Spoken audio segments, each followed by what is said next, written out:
Мир вам, братья и сестры. Такое четверостишье с Божьей помощью опять сочинилось. Ну, в общем, в чатах там вечно споры какие-то насчет религии. Поэтому вот такое родилось. Кому-то в ад, кому-то в рай. Оставьте это дело Богу. И ко спасению дорогу своей души лишь выбирай. Вот. И с Божьей помощью два ножичка сделали в одни руки. Такие вот они. Ножны, бычий хвост. Из можжевельника сделаны, бычьим хвостом обтянуты. То есть из ножен не упадают. Не потеряете. Подвес этот очень прочный. Вынимается одной рукой. То есть пальцем вы сюда вот упираетесь и лезвием вверх. По-якутски такие это называют быхыча. Маленькие ножички. Маленькие, но сейчас вот будем проверять. Испытывать.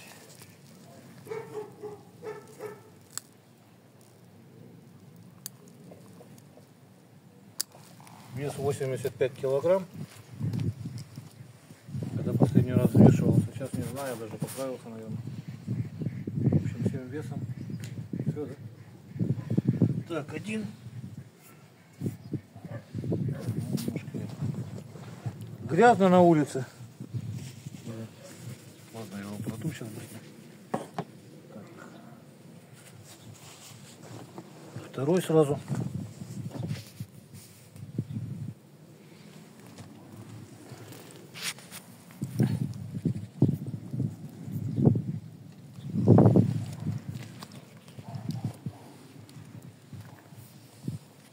Нормально?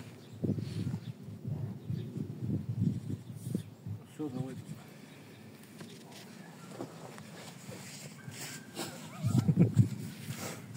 Как все продумано. Так, теперь ножи уже перепутал. Ладно, пока один уложу. Проверим один сначала. Это вот рог лося. Пальчик сегодня уже порезал. Другим ножом, правда, но.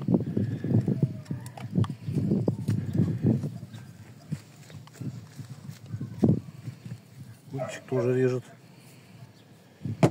Так. Тут транспортерная лента.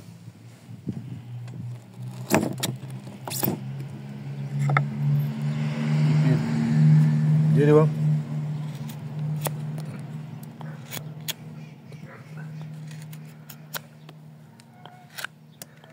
Вот. И можно такие вот тоненькие стружечки заворачивать. Кончик тоже режет. Такие вот вещи делать удобно. Так. Рог, туда, хвостик.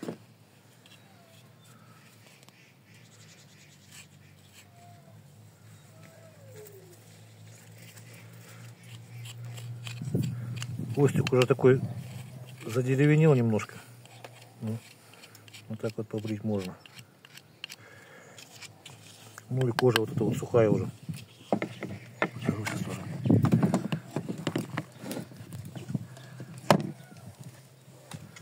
Столик хлипкий. Примерно так. Типа газетки.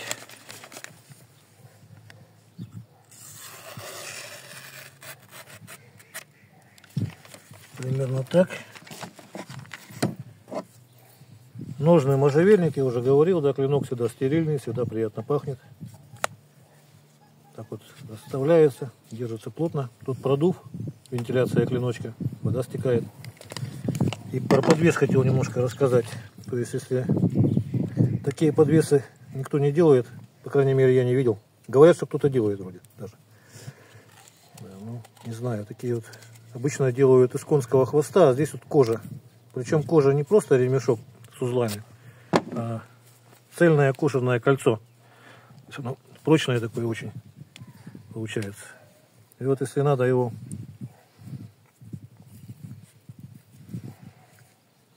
меняется очень быстро. Тут отверстие в дереве и в коже тоже. То есть вот его вставляете, просовываете таким вот образом. Раз. Вставляете нож и тянете. Ну, петля такая приличная, она уже на любой широкий ремень будет, и очень прочная такая штука получается, конструкция. Так, теперь давайте следующий нож проверим. То же самое все. Они почти одинаковые и по размеру, и по весу.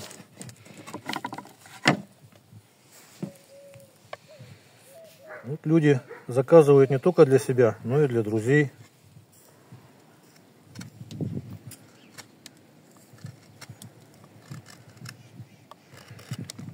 Лося.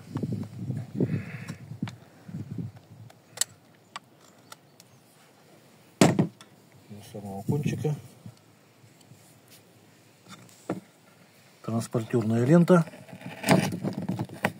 Вот так вот сегодня себе палец и срезал кусочек. Примерно. Дерево.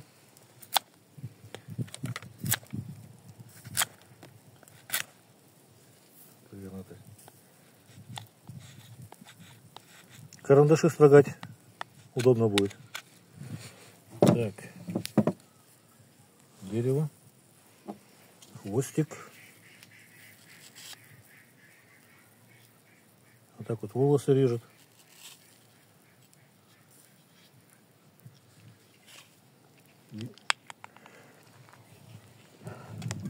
Уже дубовая такая, ну, примерно так. Вместе с волосами.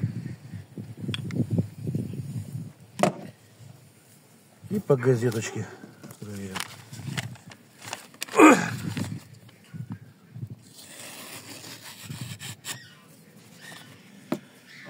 Так вот,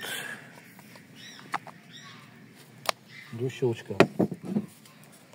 Теперь уход. Заточка, значит, я сейчас брусок не взял. Вот деревянный брусочек обычный.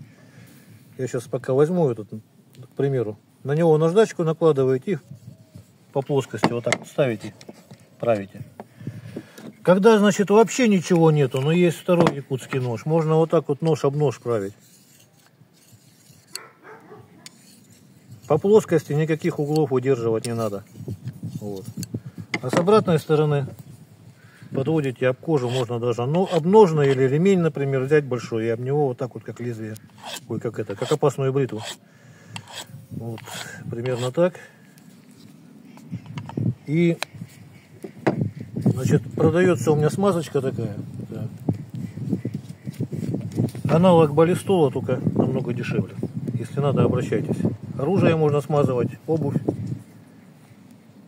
Для кожи хорошо, полезно. Мелкие ранки всякие вот такие вот, например, можно. Заживляет хорошо. Вот. Смазываете клинок. Особенно, когда на долгое хранение. Или когда влажную, или наоборот в жару, чтобы не рассохлось. Еще вот кожу ножен тоже надо смазывать. Я сейчас кусочек покажу, вот так вот примерно. Прям пальцами, не стесняйтесь. Подвес, ножны, вот все это мажете. Вот. В общем, всего самого доброго. До свидания.